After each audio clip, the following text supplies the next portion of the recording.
Hello friends, আসসালামু আলাইকুম। আমি নুসরাত জাহান। আজকে আমি তোমাদের সাথে শেয়ার করব how to multiple ways insert new slide in MS PowerPoint Bangla. অর্থাৎ আজকে আমি তোমাদের সাথে শেয়ার করবো কিভাবে আমরা এমএস পাওয়ার পয়েন্টের মধ্যে একাধিক মাধ্যমে নতুন স্লাইড ইনসার্ট করতে পারি। তো কাজটা করার জন্য এটা মিনিমাইজ করি। ব্যাস, মিনিমাইজ করার পরে বিষয়টা করার জন্য এখন আমরা কি করবো, তো এখন এই ইনসার্টমেন্টের মধ্যে আমরা নিউ স্লাইডের বিষয়টা দেখবো। তো এখন এখান থেকে বিষয়টা করার জন্য এখন নিউ স্লাইড আমাদের কিন্তু এখন এরকম ধরনের স্লাইড দেওয়া আছে। এখন নিউ স্লাইডে ক্লিক করলে কিন্তু এই যে এরকম স্লাইড চলে আসলো। এখন আমি যদি চাই যে এই যে স্লাইডটা দেওয়া আছে এটার মতো আমরা আরেকটা স্লাইড দিব, এই যে নিউ স্লাইডে ক্লিক করলে এটার মতো আরেকটা স্লাইড চলে আসলো। বা আমরা এখান থেকেও চাইলে নিতে পারি, যেখানে যদি ক্লিক করি এখান থেকে আমরা বিভিন্ন ধরনের স্লাইড নিতে পারি। ব্যাস, নিলাম। নেওয়ার পরে এখন আমাদের এই স্লাইডটা নিলাম। নেওয়ার পর এখন আমাদের মনে হচ্ছে এটার মতো একটা স্লাইড নেওয়ার প্রয়োজন। তো আমি যে এখানে যদি ক্লিক করি এটার মতো একটা স্লাইড চলে আসলো। এটা আমি দেখলাম কি কাজ করে স্লাইড। ব্যাস, দেখার পরে এখন আমরা এভাবে কিন্তু স্লাইড নিতে পারি। এখন আমি এভাবে আমাদের এখানে না ছাড়াও আমি যদি মাউসের ডান বাটনে ক্লিক করি, ক্লিক করলে এই যে এখানেও দেওয়া আছে নিউ স্লাইডে ক্লিক করলে নতুন স্লাইড চলে আসলো। আবার আমি ধরো এই যে এখান থেকে আমরা এভাবে এদের একটা স্লাইড দিলাম। না পরে এখন কি করব, আমরা বিষয়টা করব।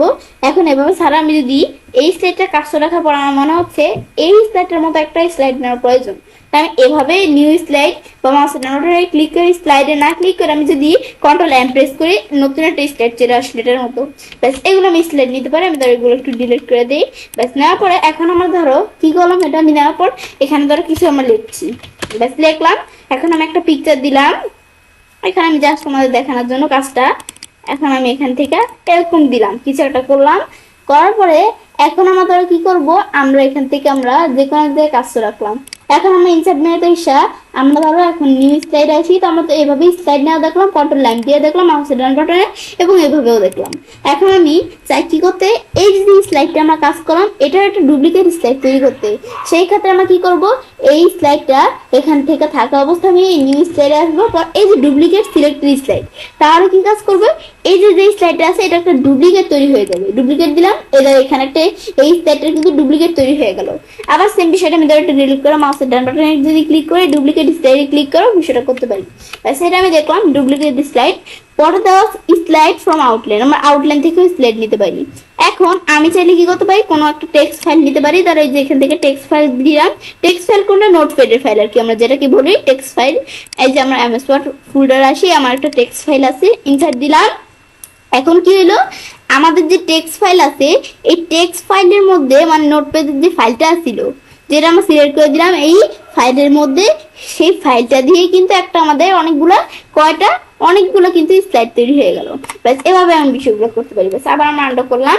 এটা দেখার পরে আমরা এই নোটপ্যাডের ফাইল ছাড়া আমি যদি আমাদের আবার এই নিউ স্লাইডে আসার পরে এই সিলেক্ট ফ্রম আউটলাইনে এখানে ক্লিক করি। ক্লিক করার পরে এখন আমি এই স্লাইড ছাড়া আমি যদি পাওয়ার পয়েন্টের কোনো স্লাইড নিতে চাই এমনি দিকে আসবো। আসার পর আমি এই যে এখান থেকে ধর আমরা পাওয়ার পয়েন্টের কোনো স্লাইড নিব, অল ফাইলস দিলাম, তাহলে বিষয়টা করতে সুবিধা হবে। নিচ দিকে আসলে পাওয়ার পয়েন্টের একটা ফাইল দেওয়া আছে, এটা আমি ডাবল ক্লিক করি, পাওয়ার পয়েন্টে এই ধরো ফাইলে স্লাইড গুলো চলে আসলো। ব্যাস, আমি এগুলো ডিলিট করে দিলাম। এটা আমি দেখলাম কি কাজ করে। রিয়াস স্লাইড, এখানে যদি ক্লিক করি তো আমি এখান থেকে আমরা রিয়াস স্লাইডের বিষয়টাকে আমি যদি ব্রাউজ করে আমি চাইলে স্লাইড নিয়ে আসতে পারি। এখন আমি আমাদের যে বিষয়টা করবো এই ধর এরকম লোকেশন দেওয়া আছে ফাইলটার। এখন আমরা বলছি আমাদের এখান থেকে আমরা আমাদের যেই বিষয়টা ব্রাউজ করব সেটাকে আমরা স্লাইড লাইব্রেরি থেকে বিষয়টা ব্রাউজ করবো নাকি ব্রাউজ আমাদের ফাইল থেকে করবো। আমি আমার ফাইল থেকেই করবো। ধরো দেওয়ার পর আমি নিচ দিকে আসলে আমি ধরো বিষয়টা করার জন্য ধরো এই যে এখানে আমাদের কোনটা ইচ্ছে এদের এবিসি আমাদের সিবিএ যে ফাইলটা আছে এখানে আমি ডাবল ক্লিক করলাম, তো এই সিবিএ ফাইলটা ওপেন হয়ে গেল। এটার মধ্যে কিন্তু প্রায় 6টার উপর আমাদের এখান থেকে স্লাইড দেওয়া আছে। এখন আমি যদি যেই স্লাইডটার প্রয়োজন এটা দিলাম, এদের এরকম স্লাইড চলে আসলো। এটা দিলাম, ধর এই স্লাইড চলে আসলো।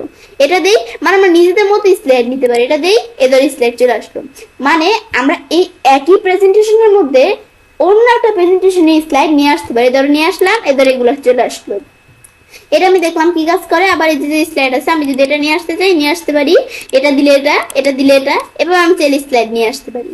ব্যাস এগুলো আমি দেখলাম। আবার আমি চেঞ্জ করব, ব্রাউজ আসার পরে ব্রাউজ ফাইলে আসি, আমরা আবার ব্রাউজ করে নিয়ে আসতে পারি।